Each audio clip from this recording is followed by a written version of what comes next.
ya, berproses macam-macam sampai saat ini akhirnya memuncak. Iya, sebenarnya sidang hari ini ada lima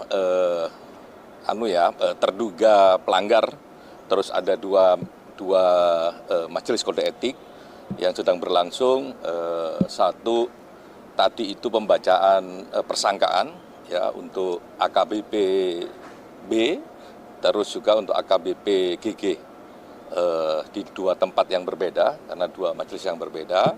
Saya sendiri di AKBP B tadi melihat langsung dengan bacaan persangkaan yang kurang lebih hampir 2 jam. Cukup detail ya, mengurai peran siapa saja yang ada di situ, jumlah uang, terus uang itu mengalir kemana, terus juga di momen-momen apa. Jadi itu dijelaskan semua, tapi ini kan masih standingnya persangkaan ya, belum diuji dengan kesaksian, belum diuji dengan alat bukti, belum juga diuji dengan bantahan dari yang terduga pelanggar.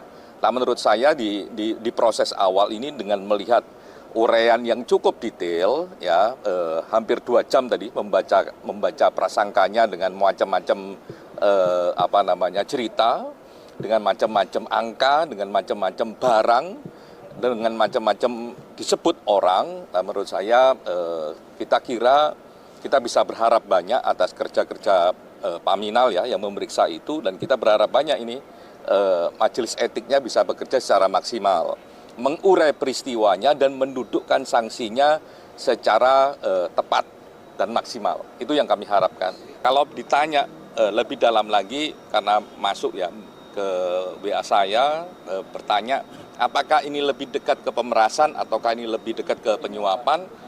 Kalau kita lihat struktur cerita, tapi memang tetap harus diuji, ini lebih dekat dengan penyuapan.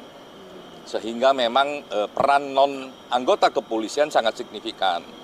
Dan ini nanti semoga dia datang gitu ya, untuk bisa diperiksa. Tapi yang pasti tadi diumumkan kurang lebih akan dipanggil 21 saksi yang akan diperiksa untuk satu tersangka AKBP B. Ya, semoga siapapun yang dipanggil akan datang. Kalau nggak datang, kemungkinan besar juga akan menggunakan apa yang sudah tertulis. Gitu. Karena memang jangan sampai struktur cerita ini patah gara-gara nggak ada informasi apapun. Kalau nggak datang ya tertulis gitu.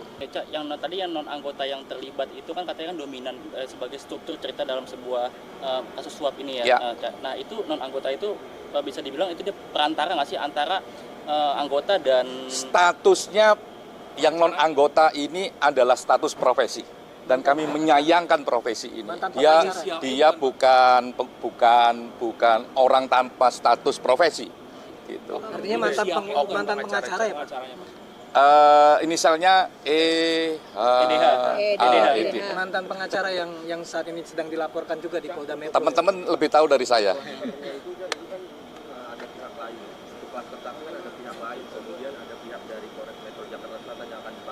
Apakah ada klaster-klaster lain mungkin dari tingkat Polda Metro juga yang akan diperiksa atau klaster lebih tinggi lagi tingkatannya seperti itu? Apakah ada juga?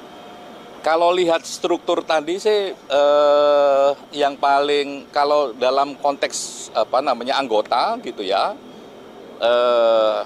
lebih tinggi dari level kombes kayaknya belum.